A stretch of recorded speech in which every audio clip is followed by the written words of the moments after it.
করণদিঘি থানার টঙ্গী থেকে স্করপিও একটি পিকআপ ভ্যানের সঙ্গে ভুট্টা বোঝাই 18 চাকা লরির সংঘর্ষে মৃত্যু হল কর্তব্যরত অবস্থায় করণদিঘি থানার মোহনপুর গ্রামের সিভিক ভলেন্টিয়ার হক ও করণদিঘি ভেবরে গ্রামের যুবক প্রদীপ সিংহ।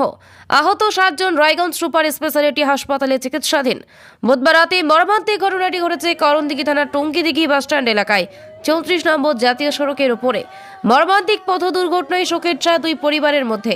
মৃতদেহ গ্রামের বাড়িতে পৌঁছাতেই কান্দায় ভেঙে পড়ে গোটা গ্রামের লোকজন। মৃত দুই পরিবারের পাশে থাকার প্রতিশ্রুতি দিলেন পুলিশ প্রশাসন আধিকারিক সহ উত্তর দিনাজপুর জেলা পরিষদের সভাপতি পম্পা পাল। মৃত সিভিক ভলেন্টিয়ার বাড়িতে উপস্থিত ছিলেন রায়গঞ্জ পুলিশ জেলা ট্রাফিক ডিএসপি মোহাম্মদ ফারুক সহ করণদিঘি পুলিশ প্রশাসন আধিকারিকেরা ও সহকর্মী সিভিক ভলেন্টিয়াররা।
লাইনটা ধরলি তো খাও, লাইন ধরলি তো খাও না জি, লাইন ধরো লাইন ধরলি তো খাও,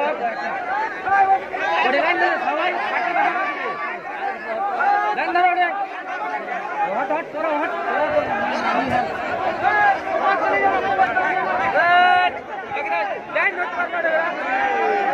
দেখানো হবে, সবাইকে দেখানো হবে,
হেল্পফুল, কিন্তু এই ডাক্তারটাই আমাদের হলো না যথেষ্ট, নইলে আমরা আরো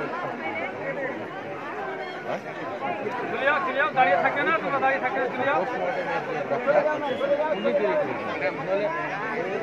মহলদার বাবু ছিল, মহলদার বাবুকে আমাদেরই গাড়িতে নিয়ে চলে গেছি, কি আপনার গাড়ি স্টার্ট হবে কিনা ঝামেলা আছে, আমাদের গাড়িতে চলে।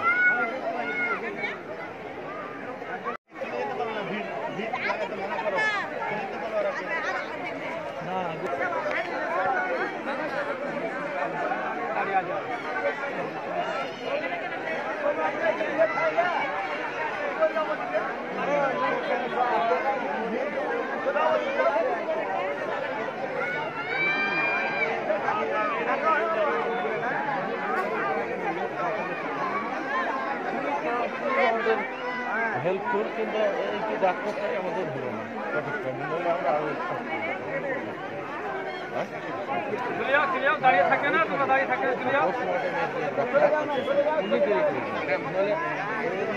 মহলদার বাবু ছিল, মহলদার বাবুকে আমাদেরই গাড়িতে নিয়ে চলে গেছি, কি আপনার গাড়ি স্টার্ট হবে কিনা ঝামেলা আছে, আমাদের গাড়িতে চলে।